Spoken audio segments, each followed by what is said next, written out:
여러분, 한국은행이 금리를 빅스텝으로 올렸잖아요. 그러면서 집값에 어떤 영향을 미칠까? 집값이 급락한다. 이게 사실이 될까요?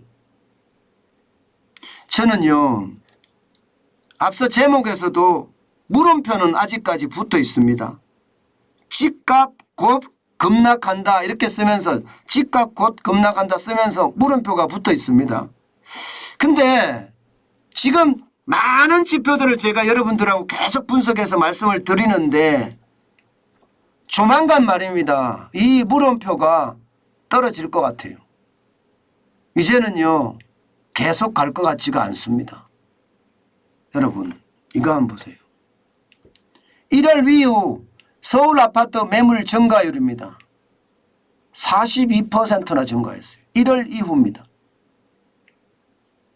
그러니까 올 들어서 서울 아파트 매물이 42%나 늘어났다는 겁니다.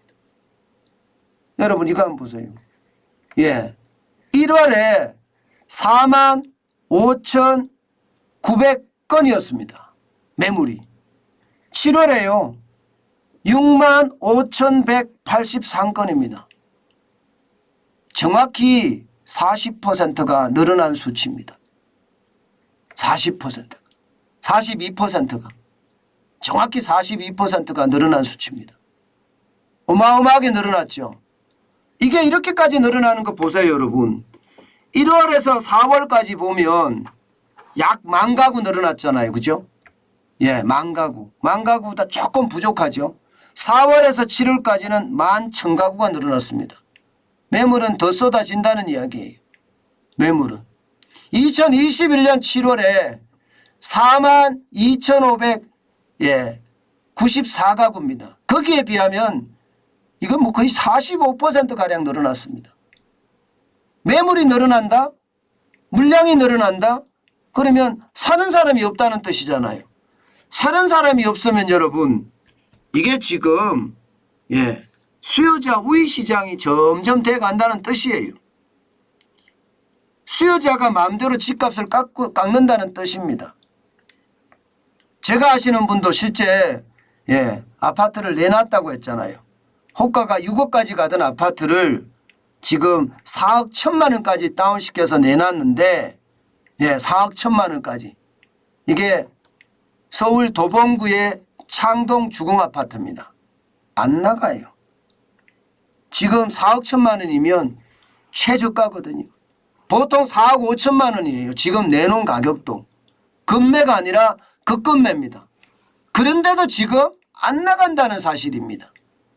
그 말은 여러분 시장의 거래까지 완전 절벽 수준이란 뜻입니다. 여러분 보세요.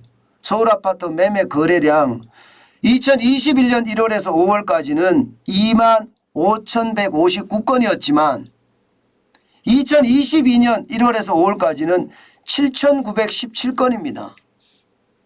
이게 뭐 말이 안 될 정도로 이게 거래 절벽이죠.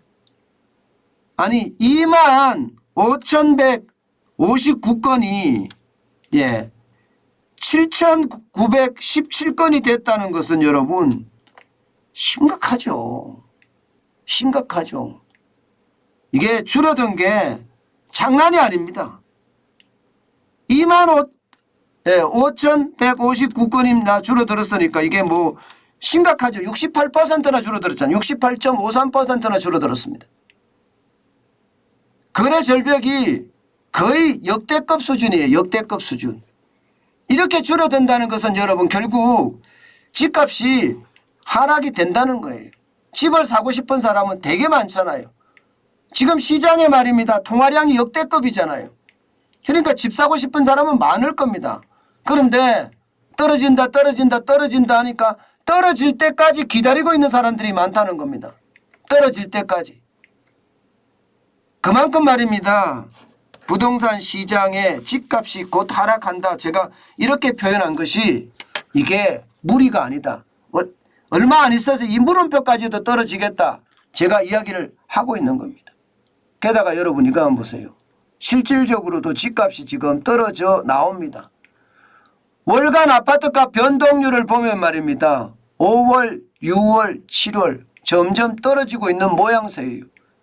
이게 올 들어서 1월 달에 0.08%가 올라가더니 2월부터 계속 내리막을 걷는 중입니다.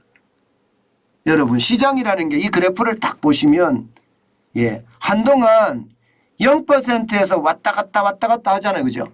왔다 갔다 하잖아요. 그런데 시장에 있는 다른 지표들을 보면 이것도 우하향 내리막 곡선이에요. 그러면 왔다 갔다 하다가 툭 떨어지는, 이게 하락이거든요. 이게 급락이고요. 툭 떨어지는 그런 결과를 가져오지 않겠느냐 하는 게 지금 지표로 분석해 보면 그게 가능한 이야기랍니다. 이게 틀린 이야기가 아닙니다. 지표로 봤을 때는 당연히 그렇게 갈 거다 하는 예상이 들어요. 게다가 말입니다. 지금 금리까지 올렸잖아요. 빅스텝까지 올렸잖아요. 0.5% 올렸습니다. 그러면 영끌에서 집 산 사람들 실질적으로 못 버티고 집을 내놓을 가능성이 있어요. 언제쯤이요? 지금 당장은 안 내놓겠죠. 시간이 지나야지 내놓겠죠. 적어도 6개월 이상 지나야 되겠죠. 이자를 내보고 낼 수 있는지 없는지 그 부담을 느껴본 다음에 내놓을 텐데, 영끌한 사람들이 집을 내놓기 시작할 때는 여러분 집값 인정사정 없습니다. 진짜 인정사정 없어요. 그야말로 쭉쭉 떨어질 가능성 굉장히 큽니다. 어떤 분들은 그렇게 이야기합니다. 원자재 가격이 오르기 때문에 집값이 내리는 건 한계가 있어, 이렇게 이야기하거든요.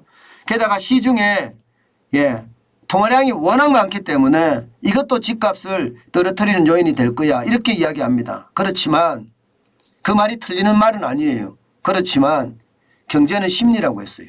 돈이 암만 많아도요, 장롱에 두고 가만히 있으면 경제는 안 들어가게 돼 있거든요. 통화량이 굉장히 크다, 이렇게 이야기하더라도, 원자재 가격이 너무 많이 올라갔다, 이렇다 하더라도요, 사람들 심리가 무너지면요, 이게 분양에 참여 안 하고요, 집을 안 삽니다. 그게 아마 시장에 미치는 영향이 저는 굉장히 커질 거다, 저는 이렇게 생각을 합니다. 그만큼 말입니다. 시장에는요, 다 필요 없습니다. 내 돈이 더 많이 들어가는 거, 내 돈, 이자가 더 많이 들어가는 거, 이게 더 충격적이라고 생각을 합니다. 게다가 이자는 계속 올라갈 거예요. 여기서 끝난 게 아니에요. 2.25%에 끝난 것이 아니라 올해 안에 3%까지 간다는 이야기가 있으니까 아직도 0.75%포인트를 더 올린다는 이야기잖아요. 그러면 거기에 대한 부담감이 얼마나 크겠습니까? 그래서 저는 많은 지표들을 지금까지 종합을 해보면 집값은 곧 급락한다가 제가 꼭 말씀드릴 수 있는 지표 중에 하나일 것 같습니다. 더 구체적으로 앞으로 나오는 족족 여러분들에게 제가 부동산에 대해서는요, 실제로 제가 아시는 분이 집을 팔려고 하면서 그 상황을 볼 수 있으니까 생생한 이야기를 또 들려드리겠습니다. 생각했던 것보다가 집값은 빠르게 떨어진다, 저는 그렇게 생각합니다. 저는 조금 더 갈 줄 알았거든요. 여러분들에게도 제가 설명을 드렸잖아요. 이게 윤석열 정부가 들어서면 부동산은 떨어질 가능성이 높다. 물론 장기적으로 무조건 떨어진다고 했고요, 저는요. 그렇지만 제가 예상한 것은 좀 더 갈 줄 알았는데 그 가는 것보다가 대통령 선거 와중에 여당의 후보조차도 세금을 낮춰주고 그러면서 시장의 물량을 많이 끌어당긴다, 그러면서 공급에 대한 이야기를 했으니까 아마 생각했던 것보다 더 빨리 부동산 가격의 하락이 일어난 것은 아닌가, 저는 그렇게 분석하고 있습니다.